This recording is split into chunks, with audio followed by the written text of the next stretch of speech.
Bismillahirrahmanirrahim. Saya awali dengan sebuah pantun ya anak-anak. Jangan masam, jangan jenuh. Izinkan saya haturkan salam. Assalamualaikum warahmatullahi wabarakatuh. Alhamdulillahilladzi hadana lihada wa ma kunna linahtadiya laula an hadanallah.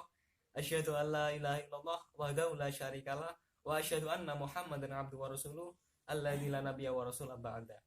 Rabbi shrah li sadri wa yassir li amri wahlul 'uqdatam min lisani yafqahu qawli. Amin. Amma ba'du.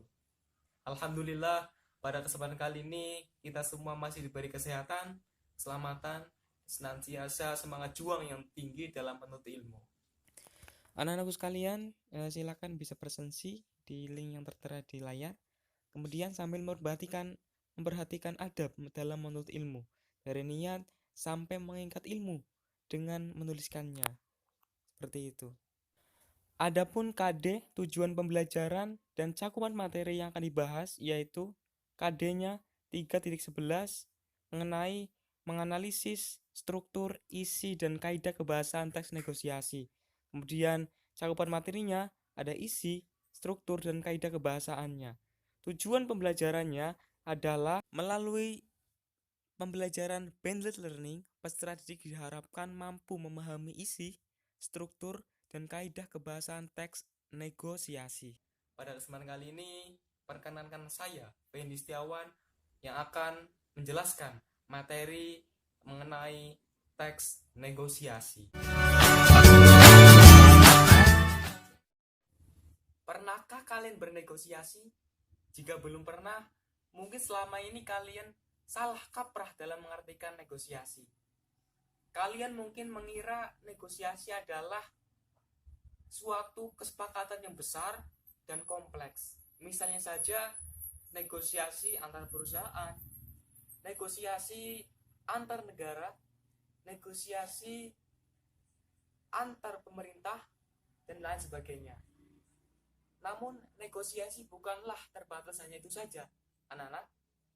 Tanpa kita sadari, kita mungkin telah melakukan negosiasi.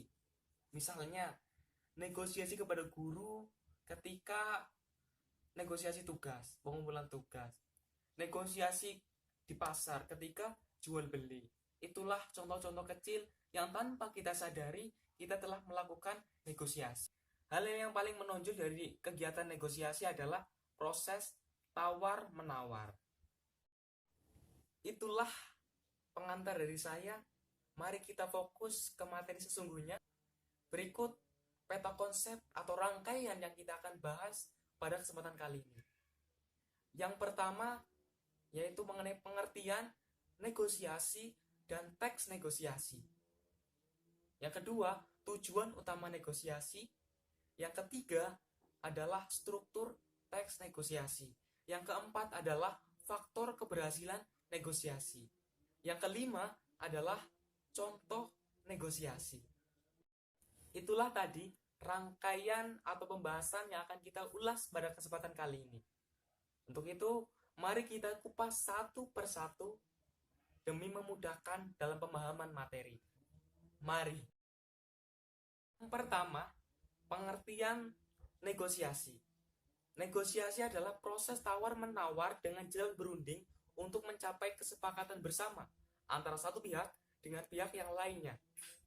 Sedangkan teks negosiasi adalah teks yang memuat proses interaksi sosial untuk mencapai kesepakatan bersama di antara pihak-pihak yang memiliki kepentingan berbeda. Yang kedua, tujuan utama negosiasi, yaitu tercapainya suatu kesepakatan antara kedua belah pihak yang memiliki kepentingan berbeda. Artinya apa? Ketika suatu proses tawar-menawar atau kegiatan negosiasi yang tidak diakhiri kesepakatan, bisa dibilang bukan sebagai negosiasi. Seperti itu. Kemudian, yang membedakan teks negosiasi dengan teks yang lainnya terletak pada ciri-cirinya. Berikut ciri-ciri dari teks negosiasi. Yang pertama, adanya suatu kesepakatan. Yang kedua, memiliki tujuan praktis. Tujuan yang singkat, padat, dan jelas. Yang ketiga, memiliki suatu prioritas untuk kepentingan bersama. Yang keempat, adanya penyelesaian. Kemudian struktur teks negosiasi. Yang pertama ada orientasi, yang kedua permintaan, yang ketiga pemenuhan, yang keempat penawaran, dan yang terakhir adalah penutup. Kemudian faktor keberhasilan negosiasi adalah yang pertama kesediaan untuk berkompromi antara kedua belah pihak dalam mencapai kesepakatan. Yang kedua, tidak adanya pihak yang dirugikan.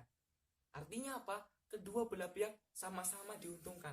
Yang ketiga adalah kesepakatan yang praktis, ya, artinya sederhana dan tidak ribet, tidak rumit untuk diterapkan seperti itu. Yang keempat adalah alasan yang disertakan mampu mempengaruhi orang lain atau pihak kedua atau pihak yang lain, seperti itu.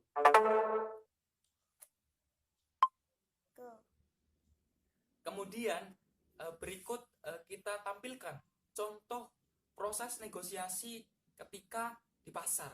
Berikut cuplikannya. Ini bagus-bagus ya Bu, topinya. Iya tahu. Yang ini berapa Bu? 150.000. Mahal banget, 80.000 lah. Nggak bisa 100.000 deh. 10.000. Ya sudah, itu kulit asli deh. Ini kulit asli tuh, lembut, tuh lentur deh. Udah, kamu berani berapa? 100.000.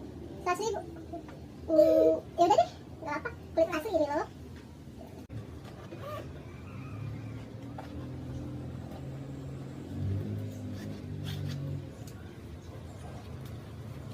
Iya Bu, bentar ya Dek.